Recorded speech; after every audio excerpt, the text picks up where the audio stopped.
bulungi omanyi nnyo owanya abantu benefit of doubt sina tabbo lwakuba nti okay they up and down I'll be okay omanyi eti bisinga zisagala eggulo nti wampereza message olweggulo hey babe ko kwagala okujja leero manyi oli mulamu message teyavudde ku wrong number ate nga namba yange ki ekyabaddewo ku weekend you can't imagine kubanga tukoma okwogera ku Lwokuna nga nkugamba tugenda having a lunch fenna it was a question kale nenziramu okuba ku simu yo nga teriiko nenkuba kwa omuvubuka Charles akola ku hardware nemubuuza kuleko nangamba tannakulabako ngamba nakulaba akawungeezi olwokutaano lwonna olw'omukaaga ate olwampisiza ddala bubi nnyo omanyi okudde waka ssaawa 5 ez'ekiro Sunday katugenda ne boss eyo nga tulina sente tulina okusaveeyinge nengamba kawa ono muntu mukulu ate era n'omuntu nanyiigamu kubanga ku lwokutaano lwa lunaku lw'abaagalana but I was with you on Thursday nali naye ku Thursday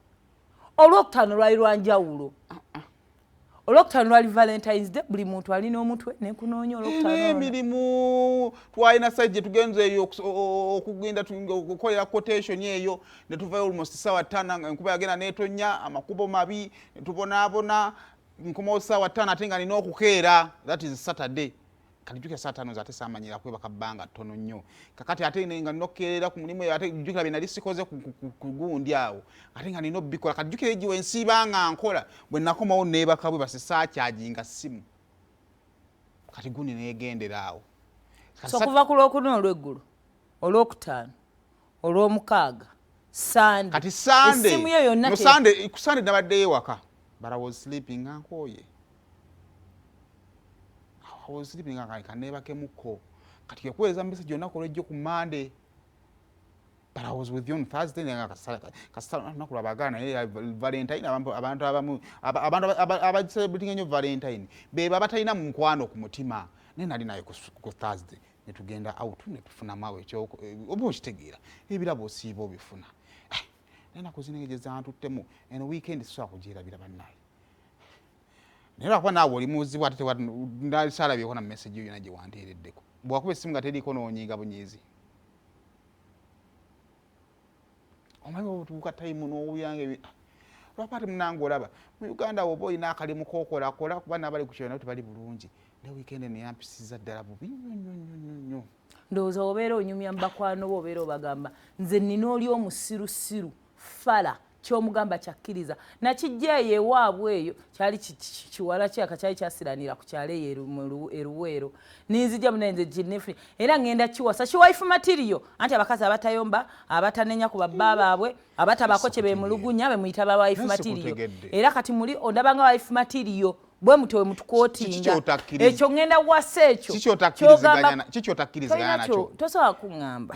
tosobola kuŋŋamba kulwokutaano ku site naawe nandibadde nga nali nagenda nayo ku site omuntu newaba omanyi nti olina kyogenda okukola kuba essimu yo ekoma kubeerako nga tumaze okwawukana ku Lwokuna ku langi onteerako message newali osimbula tusobola kuŋŋamba the whole time wali okola gwe essimu eyo teyaliiko naye olaba wagijjako oleka wateekamu omanyi okusurveyinga site egenda okubeera egenda ozimba essomero erya secondary so kati nkitwale nti gwe bw'otambulanga n'ova katugambe ompasizza tetuddamu wuuliziganya paka ng'okomyewo kale eyinza oba yali nsobi naye lwakubona ku lwantabukako kale gwe waliwo kye waplaningira ku Valentine's Day kale wali busy kikyo waplaninga nti ogenda kuwa girlfriend nze bwe naku mplaninga Valentine era ne leero nina ekirabo kyendeese nenkya nina ekirabo kyengenda okuwa neruli nina ekirabo kyengenda okuwa tokwata koze malaya zosimbya layini nobaako ng'ofuula omukyala tokola bintu ebyo oyo osobola okugamba zibiriza okooneko bwoti lwaki oyagala okugende kubanga gweoyagala kunsirwaza nenze nkimanyi walina ezimalaya I swear upon the living God nga ndayira nga nakakuba katonyerera nali nkola lwakuba kale emirimu gyansukka ku kwolwo nene ngamba omuntu natagamba bambi golwadde olunaku lwabagalana bebi wange yabadde ku kikulu omukaaga kamunonye ongambye wabadde weebase nabadde nebasa was tired ku Sunday ate munenze sagamba sawa kujjawo nga sikubidde kati wafuna nze fala wamala onkola kyoyagala kale kakati I'm sorry sakuwadde kirabo nze wadde ate munene tewalubaze nti nno werulago ojja kwetonda ng'era bulijjo bwe weetonda era weetonde I'm sorry kati nze wadde onfunidde ekirabo ki siriimu ali kulamula nze wadde onfunidde ekirabo ki tulabanga mumwagala wakati mu ntambuza y'omukwano gwammwe kati